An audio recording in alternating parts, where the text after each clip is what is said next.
Kami dari SEA Capital akan memberikan analisa kami yang berjudul Navigating the Blue Economy Amidst Uncertainty, Exploring Potential and Strategic Approach untuk SMDR. PT Samudra Indonesia Tbk adalah sebuah perusahaan yang telah beroperasi dalam industri transportasi kargo dan logistik selama lebih dari setengah abad. SMDR mengarungi samudra menuju ASEAN, Hong Kong, China, India, Sri Lanka, Pakistan, Uni Eropa, dan seluruh pulau Indonesia.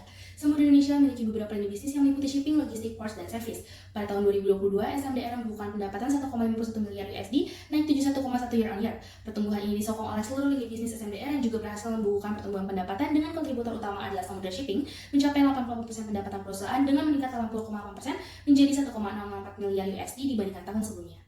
WTO memperkirakan pertumbuhan perdagangan melambat menjadi 1,7% pada 2023 sebelum meningkat menjadi 3,2% pada tahun 2024. Turunnya proyeksi ini dibebani oleh ketegangan geopolitik Rusia dan Ukraina yang menyebabkan terombang-ambingnya pasokan dan harga komoditas. Setelah 1 tahun berlalu, harga pangan dan energi mulai turun meskipun tetap tinggi berdasarkan standar historis.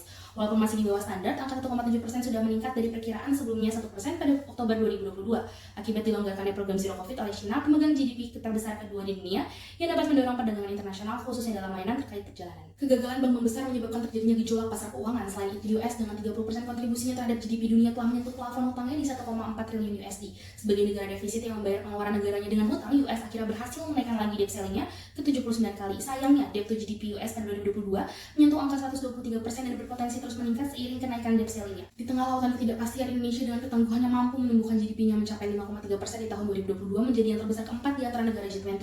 Pertumbuhan ini diikuti dengan ekspor dan impor yang tumbuh sebesar 26% dan 21% year on year. Pertumbuhan ini akan menyertai pertumbuhan permintaan jasa transportasi, kargo, dan logistik. PMI Indonesia juga berada di angka 51,3 yang mengartikan manufaktur sedang mengalami ekspansi. Usaha membangkitkan kembali ekonomi global terus diusahakan oleh The Fed. Keberhasilan usaha tersebut tercermin pada turunnya angka inflasi ke angka 4,9 pada bulan April 2023 di saat FFR dipertahankan di angka 5 tidak bergerak dari Maret 2023 dan BI7DRR yang bertahan di angka 5,75 dalam 4 bulan terakhir menjadikan inflasi Indonesia terus melandai menyentuh angka 4,33 pada bulan April 2023. Di lain sisi, usaha menaikkan suku bunga The Fed berefek pada melemahnya mata uang banyak negara. Meskipun begitu, mata uang rupiah dipandang sebagai salah satu mata uang dengan performa terbaik. Sampai 31 Mei 2023, rupiah mengalami penguatan 3% dibandingkan awal tahun dengan 1 USD sama dengan 14.991 IDR. Selanjutnya adalah analisis industri. Tantangan pelayaran di tengah ketidakpastian global. Karena perang Rusia-Ukraina yang mengakibatkan terjadinya krisis energi, krisis pangan, inflasi yang tinggi, dan kenaikan harga bahan bakar sehingga biaya logistik laut meningkat.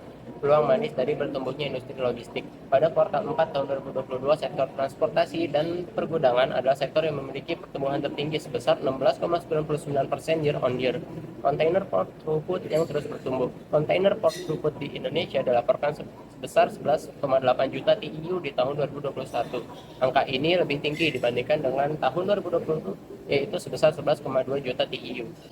Selanjutnya, menangkap peluang dari kelangkaan kontainer. Kelangkaan kontainer ini menyebabkan kenaikan tarif angkutan kontainer yang cukup signifikan. Harga bahan bakar yang mulai melandai. Harga rata-rata fuel SFO di 20 pusat pasokan bahan bakar laut teratas mengalami penurunan yang signifikan dari rekor tertinggi pada bulan Juni tahun 2022. Namun, terdapat substitusi sustainable energy yang bernama LNG. Akan tetapi, saat ini harga LNG masih lebih mahal. Selanjutnya, program tol laut menjadi katalis pertumbuhan industri perkapalan. Program tol laut akan membantu pertumbuhan dari industri perkapalan, rata-rata usia armada, dan jumlah kepemilikan armada Indonesia. Penambahan proporsional terbesar dalam usia rata-rata terjadi pada kapal-kapal peti kemas, kapal tangki minyak, dan kapal kargo umum. Lalu, Indonesia berada di peringkat 21 untuk jumlah kepemilikan berdasarkan nilai komersial dengan nilai 13,9 miliar USD. Selanjutnya adalah Porter's Five Forces. Skor yang tertinggi yang dimiliki oleh industri ini adalah bargaining power of buyers dan competitive rivalry dengan skor moderate to high. Selanjutnya kita beralih pada posisi persaingan. Kenaikan freight rates mendorong pendapatan Samudra Indonesia tahun 2021 dan 2022, menjadikan sentimen positif bagi industri perkapalan kontainer atau kargo. Akibatnya manajemen mencatatkan margin laba kotor sebesar 34%, sekaligus unggul di antara kompetitornya. Selain itu, rendahnya EV per revenue yang mengartikan kondisi SMDR yang undervalue dibandingkan perusahaan lain. Dengan dua alasan tersebut akan menambah ketertarikan terhadap Samudra Indonesia. Beralih pada financial analysis, tingginya pendapatan juga didukung dengan tingginya volume yang menjadi 1,9 juta 20 foot equivalent setara dengan 28% year on year. Sehingga pada tahun 2022, Samudra Indonesia tercatat mendapatkan pendapatan sebesar 1,2 miliar USD dengan kenaikan 71% year on year. Namun di balik tingginya pendapatan, terdapat kenaikan harga bahan bakar sehingga Cost of revenue SMDR menjadi 757 juta USD, sehingga cost of revenue menggerus pendapatan dari Samudra Indonesia pada tahun 2022. Selanjutnya kami menganalisis laporan posisi keuangan SMDR menggunakan analisis DuPont. Selain profitabilitas yang unggul, SMDR memiliki current ratio di atas rata peers dengan nilai 1,29 kali. Untuk rasio likuiditas dapat dikatakan aman dikarenakan Samudra Indonesia dapat bersaing dengan nilai likuiditas peersnya. Pada solvabilitas, Samudra Indonesia memiliki nilai di bawah 1 untuk debt to asset ratio dan debt to equity ratio. Angka tersebut pun tidak jauh daripada kompetitor persaingnya. Tingginya solvabilitas dikarenakan Samudra Indonesia memiliki total utang sebesar 506 juta USD dan setara dengan 44% dari total liabilitas dan ekuitas. Namun demikian, komposisi struktur finansial didominasikan oleh ekuitas sebanyak 81% atau dikategorikan sebagai low financial leverage, sehingga SMDR dapat meminimalisir permasalahan keuangan di tengah ketidakpastian ekonomi. Pada cash flow, SMDR rutin mencanangkan belanja modal setiap tahunnya. Kami memproyeksikan pertumbuhan capex berdasarkan historis. Perputaran arus kas menjadi keunggulan manajemen. Jika dibandingkan pesaingannya, manajemen mampu memutar aset dan liabilitas menjadi kas dalam waktu 3 hari saja. Hal tersebut terjadi karena manajemen mampu mempercepat tagihan piutang dan memperlambat pembayaran terhadap vendor. Dengan begitu, perusahaan mampu memutar arus kas lebih optimal. Beralih pada valuasi, kami menggunakan DCF Free Cash Flow to the Firm dengan mempertimbangkan arus kas yang kokoh dari tahun ke tahun. Dengan begitu, kami memperoleh rekomendasi buy sebesar 16% pada harga 408 per lembar saham. Selanjutnya, kami juga melakukan analisis sensitivitas untuk mengetahui seberapa sensitif model terhadap variabel yang telah kami tentukan. Dengan cemerlangnya laporan keuangan perusahaan, tentu variabel peningkatan atau penurunan COGS per revenue akan mempengaruhi target valuasi yang telah kami tentukan berdasarkan analisis Tornado Field Graph. Pada valuasi kedua, kami menggunakan metode Relative Valuation, PE ratio, EV/EBITDA, dan PBV.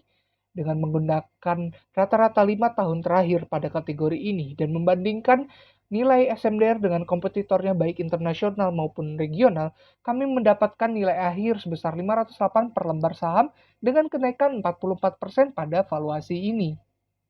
Valuasi selanjutnya, kami menggunakan dividen discounted model dengan mempertimbangkan rutinnya perusahaan untuk membagikan dividen dalam kurun waktu 5 tahun terakhir. Metode ini berhasil menghasilkan rekomendasi buy dengan kenaikan 30% pada harga 458 per lembar saham. Dengan pembobotan 70-10-20 terhadap DCF, DDM, dan relatif, kami mendapatkan nilai akhir sebesar 434 per lembar saham dengan kenaikan 23,3%. Untuk mempertimbangkan ketidakpastian ekonomi, kami melakukan analisis Blue Sky dan Gray Sky. Pada Blue Sky, kami memperoleh rekomendasi buy dengan kenaikan 33% pada harga 470, dan Gray Sky diperoleh rekomendasi sell dengan penurunan 6% pada harga 332. Kami juga melakukan simulasi Monte Carlo terhadap annual volatile Samudra Indonesia, hasilnya sebanyak 48% menyentuh target base case kami. Dengan banyaknya model valuasi yang telah kami lakukan, kami merangkum dalam satu visualisasi yaitu Football Field Graph. Didapatkan kesimpulan bahwa harga saham satu historis dapat menjangkau model kami. Summary dari tim kami adalah ACA Capital merekomendasikan buy berdasarkan katalis yang ada pada SMDR. Dengan valuasi DCF, DDM, dan relative valuation, kami mendapatkan target harga sebesar Rp426 dengan potensial upside 20,3%. Kenaikan tersebut didukung dengan beberapa sentimen positif seperti kenaikan pendapatan SMDR yang tinggi pada tahun 2022, kondisi ekonomi dan pertumbuhan industri logistik yang memfasilitasi, dan harga saham yang undervalue dibandingkan dengan kompetitor. Selanjutnya adalah risiko investasi. Risiko yang terbesar dalam risiko investasi adalah risiko industri dan risiko politik dengan medium probability dan high impact. Karena konflik geopolitik Rusia-Ukraina yang terjadi menjadi penyebab utama dari perlambatan pertumbuhan ekonomi. Selain itu, terdapat risiko kompetisi dengan high probability dan medium impact. Tingginya volatilitas tarif angkutan mengakibatkan persaingan harga yang tinggi. Mitigasi untuk mengatasi risiko-risiko tersebut adalah dengan menjaga dan mengembangkan jaringan bisnis serta dilakukan monitor secara khusus mengenai politik nasional, politik regional, serta perkembangan pasar. SMDR sebagai perusahaan pelayaran dan logistik yang terintegrasi dengan konektivitas global memiliki dampak lingkungan yang signifikan. Perusahaan melakukan evaluasi risiko lingkungan yang melibatkan analisis dampak lingkungan, pengukuran kinerja lingkungan, dan pengelolaan limbah sebagai bagian dari penerapan tata kelola perusahaan yang baik. SMDR juga terus melakukan evaluasi terhadap dampak sosial perusahaan. Terima kasih.